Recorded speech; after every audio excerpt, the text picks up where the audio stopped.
Selanjutnya kita mengisi data tanah. Klik tombol tambah berwarna merah.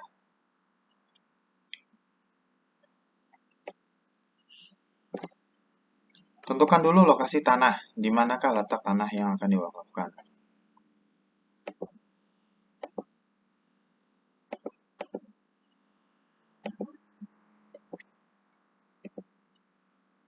Sebagai contoh, apakah tanah yang diwakafkan memiliki sertifikat dari Kementerian ATR BPN?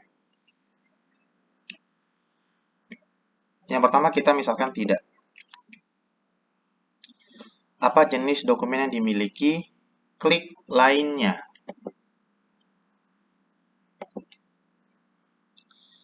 Tuliskan dokumen lainnya, non-sertifikat. Misalkan letter C, girik, atau bukti non-sertifikat lainnya yang diakui hukum berlaku.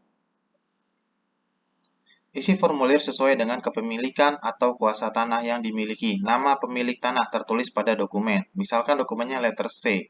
Siapa nama pemilik terakhir dari letter C tersebut? Kemudian nomor dokumennya diisi dan tanggal dokumen tersebut. Seperti itu. Ini untuk lainnya. Tulis letter C atau girik, nama pemilik tanah. Pastikan kolom ini muncul. Oke. Bagaimana jika sertifikatnya dari Kementerian ATR BPN? Pilih ya pada pertanyaan di atas. Apa jenis sertifikat yang dimiliki? Sebagai contoh pada tutorial ini adalah SHM. Maka formulirnya seperti ini. Nah, nama pemilik tanah tertulis pada dokumen. Sertifikat SHM. Nama pemilik tanah adalah Haji Romli. Nomor sertifikat, nomor tertera pada kotak A, lembar pengesahan. NIP atau nomor identifikasi bidang. Pada tahun 1997, Permen ATR BPN Menteri ATR BPN mengeluarkan peraturan menteri yang mengatur nomor identifikasi bidang atau NIP. NIP sama dengan NIK seperti KTP. Dia kode unik untuk bidang pertanahan dari BPN. Jika pada sertifikat tersebut terdapat NIP, maka wajib diisikan. Jika tidak ada, maka tidak perlu diisi. Misalkan, contoh sertifikat yang akan dimasukkan adalah yang belum terdapat NIP karena dibuat tahun 1995. Sebagai contoh, NIP kita kosongkan karena tidak ada. Tapi jika di atas tahun 1997, maka ada. Ini sebaiknya diisi.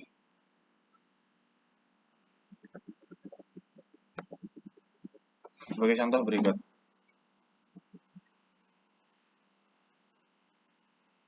Kemudian kondisi tanah.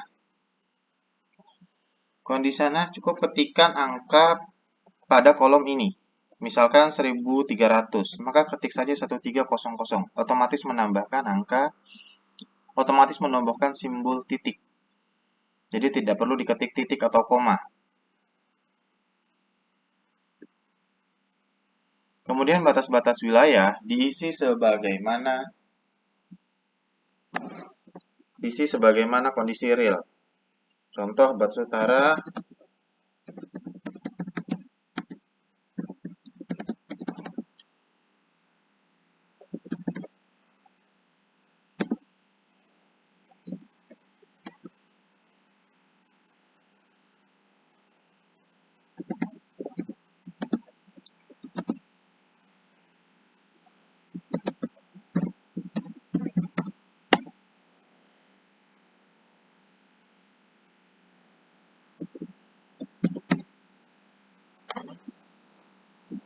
Di sini ada keterangan, tanah tersebut diwakafkan untuk jangka waktu selamanya dengan melampirkan surat izin dari pemegang hak milik atau hak pengelolaan.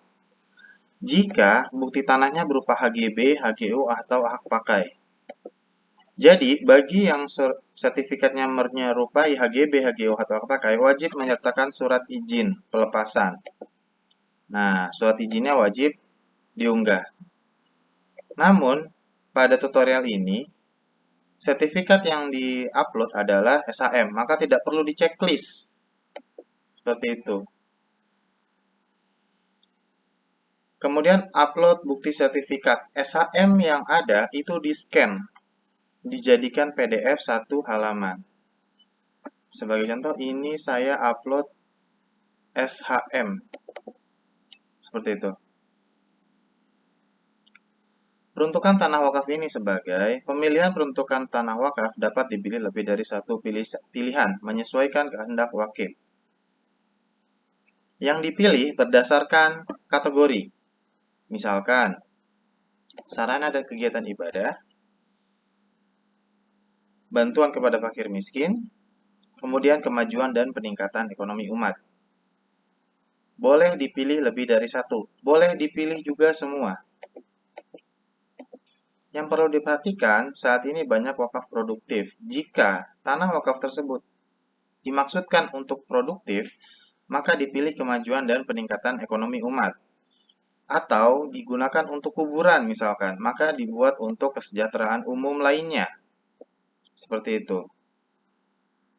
Penerima manfaat dari wakaf ini. Sebagai contoh, penerima manfaatnya adalah yang paling sederhana adalah masyarakat umum, maka siapapun dapat menikmati. Namun bisa juga dibuat lebih jelas. Misalkan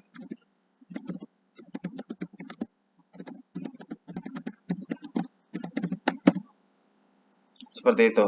Masyarakat di kota Jakarta Barat berarti hanya penduduk di Jakarta Barat yang diizinkan menggunakan tanah wakaf, menggunakan manfaat dari tanah wakaf seperti itu. Sebagai contoh seperti ini. Nah, kemudian keterangan peruntukan tanah yang diwakafkan. Jika pada yang halaman atas adalah kategori, yaitu sarana dan kegiatan pendidikan serta kesehatan, bantuan fakir miskin, kemajuan dan peningkatan ekonomi umat. Didetilkan lagi. Apa? Tanah wakaf ini diuntukkan sebagai apa? Misalkan ini adalah kegiatan pendidikan. Dibangun sekolah Islam terpadu dengan layanan koperasi dan kantin.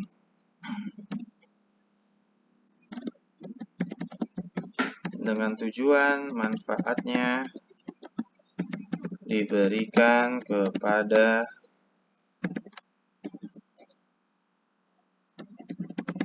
masyarakat yatim piatu dan fakir miskin. Jadi setelah di grup maka dijelaskan lagi untuk apa. Sebagai perhatian, kolom penerima manfaat dan keterangan peruntukan tanah akan dicetak pada akta wakaf. Silakan isi dengan baik.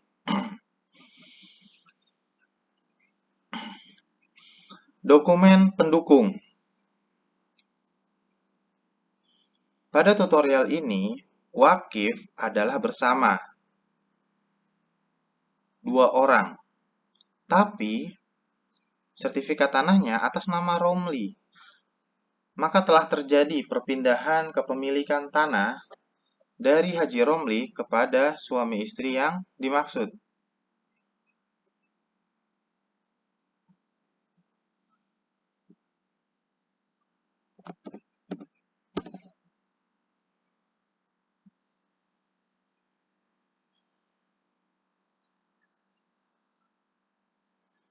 Nah, dapat dilihat di data wakif, pemilik tanah adalah Soleh Ahmad dan istri.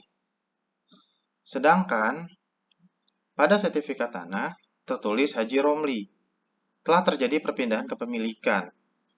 Dalam bentuk apa perpindahan kepemilikan ini? Misalkan pada tutorial ini adalah jual beli. Maka yang diupload adalah akta jual beli AJB. Atau juga surat warisan jika wakif mendapatkan waris dari Jika wakif mendapatkan tanah dari warisan, maka dokumen yang didukung adalah surat waris. Kemudian klik daftar. Sukses. Dengan ini data wakif dan tanah sudah selesai diisi.